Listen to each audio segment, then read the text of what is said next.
أعوذ بالله من الشيطان الرجيم. بسم الله الرحمن الرحيم. الحمد لله الذي أنزل على عبده الكتاب ولم يجعل له عوجا قيما لينذر بأسا شديدا من لدنه ويبشر المؤمنين الذين يعملون الصالحات أن لهم أجرا حسنا ماكثين فيه أبدا وينذر الذين قالوا اتخذ الله ولدا ما لهم به من علم ولا لآبائهم كبرت كلمة تخرج من أفواههم إن يقولون إلا كذبا فلعلك باخع نفسك على آثارهم إن لم يؤمنوا بهذا الحديث أسفا إنا جعلنا ما على الأرض زينة لها لنبلوهم أيهم أحسن عملا وإنا لجاعلون ما عليها صعيدا جرزا أم حسبت أن أصحاب الكهف والرقيم كانوا من آياتنا عجبا إذ أبى الفتية إلى الكهف فقالوا ربنا آتنا من لدنك رحمة وهيئ لنا من أمرنا رشدا فضربنا على آذانهم في الكهف سنين عددا ثم بعثناهم لنعلم أي الحزبين أحصى لما لبثوا أمدا نحن نقص عليك نبأهم بالحق إنهم فتية آمنوا بربهم فزدناهم هدى وربطنا على قلوبهم قاموا فقالوا ربنا رب السماوات والأرض لن ندعو من دونه إلها لقد قلنا إذا شططا هؤلاء قوم اتخذوا من دونه آلهة لولا يأتون عليهم بسلطان بين فمن أظلم ممن افترى على الله كذبا وإذ اعتزلتموهم ما يعبدون إلا الله فأووا إلى الكهف ينشر لكم ربكم من رحمته ويهيئ لكم من أمركم مرفقا فترى الشمس إذا طلعت تزاور عن كهف ذات اليمين فإذا غربت تقرضهم ذات الشمال وهم في فجوة منه ذلك من آيات الله من يهد الله فهو المهتدي ومن يضلل فلن تجد له وليا مرشدا وتحسبهم أيقاظا وهم رقود ونقلبهم ذات اليمين وذات الشمال وكلبهم باسط ذراعيه بالوسطيد لبث ولمعت عليهم لوليت منهم فرارا ولملئت منهم رعبا وكذلك بعثناهم ليتساءلوا بينهم قال قائل منهم كم لبثتم قالوا لبثنا يوما أو بعض يوم قالوا ربكم أعلم بما لبثتم فابعثوا أحدكم بفريقكم هذه إلى المدينة فلينظر أيها أزكى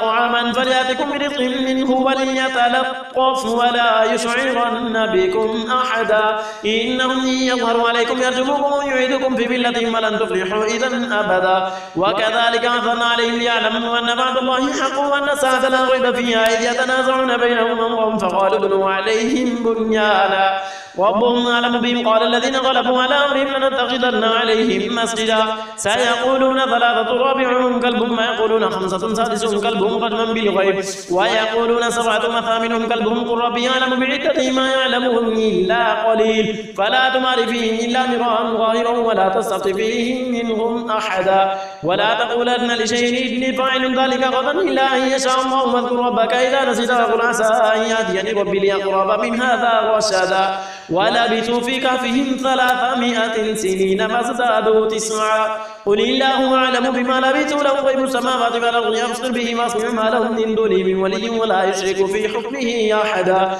واتل ما أوحي إليك من كتاب ربك لا مبدل لكلماته ولن تجد من دونه ملتحدا واصبر نفسك مع الذين يدعون ربهم بالغداة والعشي يريدون وجهه فلا تعد عينك عنهم تريد زينة الحياة الدنيا ولا تطع من أغفلنا قلبه عن ذكرنا واتبع هواه وكان أمره فرطا وقل الحق من ربكم فمن شاء فليؤمن ومن شاء فليكفر إنا أعددنا للظالمين نارا أحاط بهم سرادقها وإن يستغيثوا يغاثوا بماء كالمهل يشفي الوجوه بئس الشراب وساءت مرتفقا إن الذين آمنوا وعملوا الصالحات إنا لا نضيع أجر من أحسن عملا أولئك لهم جنات عدن تجري من تحتهم الأنهار يحلون فيها من أساور من ذهب ويلبسون ثيابا خضرا من سندس واستبرق متكئين فيها على الأرائك نعم الثواب وحسنت مرتفقا واضرب لهم مثل رجلين جعلنا لأحدهما جنتين من أعناب وحففناهما بنخل وجعلنا بينهما زرعا كلتا الجنتين آتت أكلها فلم تظلم منه شيئا وفجرنا خلالهما نهرا وكان له ثمر فقال لصاحبه وهو يحاوره وأنا أكثر منك مالا وأعز نفرا ودخل جنته وهو ظالم لنفسه قال ما أظن أن تبيد هذه أبدا وما أظن الساعة قائمة ولئن رددت إلى ربي لأجدن خيرا منها منقلبا قال له صاحبه وهو يحاوره وكفرت بالذي خلقك من تراب ثم من نطفة ثم سواك رجلا لكنه الله ربي فلا أشرك بربي أحدا ولولا إذ دخلت جنتك قلت ما شاء الله لا قوة إلا بالله إن ترني أنا أقل منك مالا وولدا فعسى ربي أن يؤتيني خيرا من جنتك ويرسل عليها حسبانا من السماء فتصبح صعيدا زلقا أو يصبح ماؤها غورا فلن تستطيع له طلبا وأحيط بثمره فأصبح يقلب كفيه على ما أنفق فيها فهي خافية على عروشها فيقول يا ليتني لم يشرك بربي أحدا ولم تكن له فئة ينصرونه من دون الله وما كان منتصرا هنالك الولاية لله الحق هو خير ثوابا وخير عقبا واضرب لهم مثل الحياة الدنيا كما إن أنزلناه من السماء فاختلط به نبات الأرض فأصبح حشيما تذروه الرياح وكان الله على كل شيء مقتدرا المال والبنون زينة الحياة الدنيا والباقيات الصالحات خير عند ربك ثوابا وخير أملا ويوم نسير الجبال فترى الأرض بارزة وحشرناهم فلم نغادر منهم أحدا وعرضوا على ربك صفا لقد جئتمونا كما خلقناكم أول مرة بل زعمتم أن لن نجعل لكم موعدا ووضع الكتاب فترى المجرمين مشفقين مما فيه يقولون يا ويلتنا ما لهذا الكتاب لا يغادر صغيرة ولا كبيرة إلا أحصاها ووجدوا ما عملوا حاضرا ولا يظلم ربك أحدا وإذ قلنا للملائكة اسجدوا لآدم فسجدوا إلا إبليس كان من الجن ففسق عن أمر ربه فتتخذونه وذريته أولياء من دون ما هم لكم عدو بئس للظالمين بدلا ما أشهدتهم خلق السماوات والأرض ولا خلق أنفسهم وما كنت متخذ المضلين عضدا ويوم يقول نادوا شركائي الذين زعمتم فدعوهم فلم يستجيبوا لهم وجعلنا بينهم موبقا ورأى المجرمون النار فظنوا أنهم واقعوها فلم يجدوا عنها مصرفا ولقد صرفنا في هذا القرآن للناس من كل مثل وكان الإنسان أكثر شيء جدلا وما منع الناس أن يؤمنوا إذ جاءهم الهدى ويستغفروا ربهم إلا أن تأتيهم سنة الأولين أو يأتيهم العذاب قبلا وما نرسل المرسلين إلا مبشرين ومنذرين ويجادل الذين كفروا بالباطل ليدحضوا به الحق فاتخذوا آياتي وما أنذروا هزوا ومن أظلم ممن ذكر بآيات ربه فأعرض عنها ونسي ما قدمت يداه إنا جعلنا على قلوبهم أكنة أن يفقهوه وفي آذانهم وقرا وإن تدعوهم إلى الهدى فلن يهتدوا إذا أبدا وربك الغفور ذو الرحمة لو يؤاخذهم بما كسبوا لعجل لهم العذاب بل لهم موعد لن يجدوا من دونه موئلا وتلك القرى أهلكناهم لما ظلموا وجعلنا لمهلكهم موعدا فإذ قال موسى لفتاه لا أبرح وتبلغ مجمع البحرين أو أمضي حقبا فلما بلغا مجمع بينهما نسيا حوتهما فاتخذ سبيله في البحر سربا فلما جاوزا قال لفتاه آتنا غداءنا لقد لقينا من سفرنا هذا نصبا قال أرأيت إذا بينا إلى الصخرة فإني نسيت الحوت وما أنسانيه إلا الشيطان أن أذكره واتخذ سبيله في البحر عجبا قال ذلك ما كنا نبغي فارتدا على آثارهما قصصا فوجد عبدا من عبادنا آتيناه رحمة من عندنا وعلمناه من لدنا علما قال له موسى لن تبق على أن تعلمني مما علمت رشدا قال إنك لن تستطيع معي صبرا وكيف تصبر على ما لم تحط به خبرا قال ستجدني إن شاء الله صابرا ولا أعصي لك أمرا قال فإن اتبعتني فلا تسألني عن شيء حتى أحدث لك منه ذكرا فانطلقا حتى إذا ركب في السفينة خرقها قال خرقتها لتغرق أهلها لقد جئت شيئا إمرا قال ألم نقل إنك لن تستطيع معي صبرا قال لا تؤاخذني بما نسيت ولا ترهقني من أمري عسرا فانطلقا حتى إذا لقيا غلاما قتله قال أقتلت نفسا زكية بغير نفس لقد جئت شيئا نكرا قال ألم أقل لك إنك لن تستطيع معي صبرا قال إن سألتك عن شيء بعدها فلا تصاحبني قد بلغت من لدني عذرا فانطلقا حتى إذا أتيا أهل قرية استطعما أهلها فأبوا أن يضيفوهما فوجدا فيها جدارا يريد أن ينقض فأقامه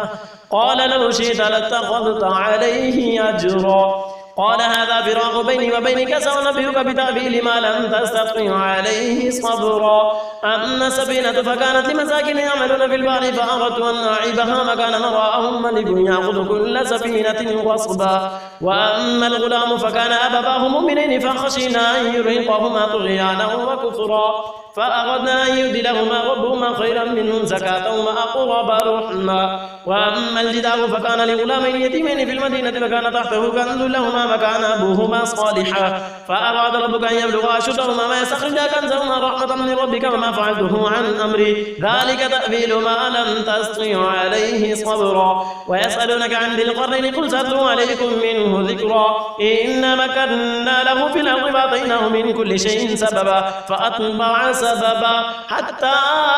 إذا بلغ مغرب الشمس بددها تغرب في عين حمية ووجد عندها قوما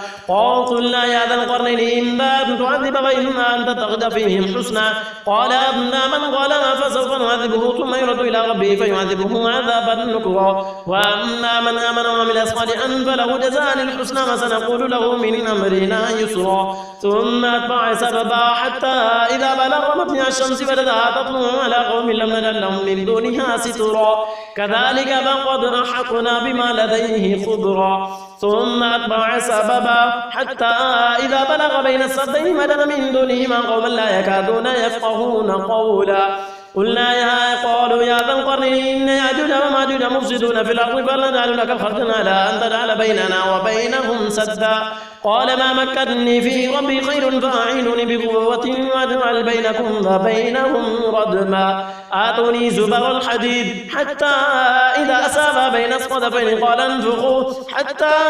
إذا جعله نارا قال آتوني يفرغ عليه قطرا فما استطاعوا أن يظهروه وما استطاعوا له نقبا قال هذا رحمة من ربي فإذا جاء وعد ربي جعله دكا وكان وعد ربي حقا فتركنا بعضهم يومئذ يموج في بعض ونفخ في الصور فجمعناهم جمعا وعرضنا جهنم يومئذ للكافرين عرضا الذين كانت أعينهم في غطاء عن ذكري وكانوا لا يستطيعون سمعا أفحسب الذين كفروا أن يتخذوا عبادي من دوني أولياء إنا أعتدنا جهنم للكافرين نزلا قل هل ننبئكم بالأخسرين أعمالا الذين ضل سعيهم في الحياة الدنيا وهم يحسبون أنهم يحسنون صنعا أولئك الذين كفروا بآيات ربهم ولقائه فحبطت أعمالهم فلا نقيم لهم يوم القيامة وزنا ذلك جزاؤهم جهنم بما كفروا واتخذوا آياتي ورسلي هزوا إن الذين آمنوا وعملوا الصالحات كانت لهم جنات الفردوس نزلا خالدين فيها لا يبغون عنها حبالا قل لو كان البحر لكلمات ربي لنفذ البحر قبل أن تنفذ كلمات ربي ولو جئنا بمثله مددا قل إنما أنا بشر مثلكم يوحى إلي أنما إلهكم إله واحد فمن كان يرجو لقاء ربه فليعمل عملا صالحا ولا يشرك بعبادة ربه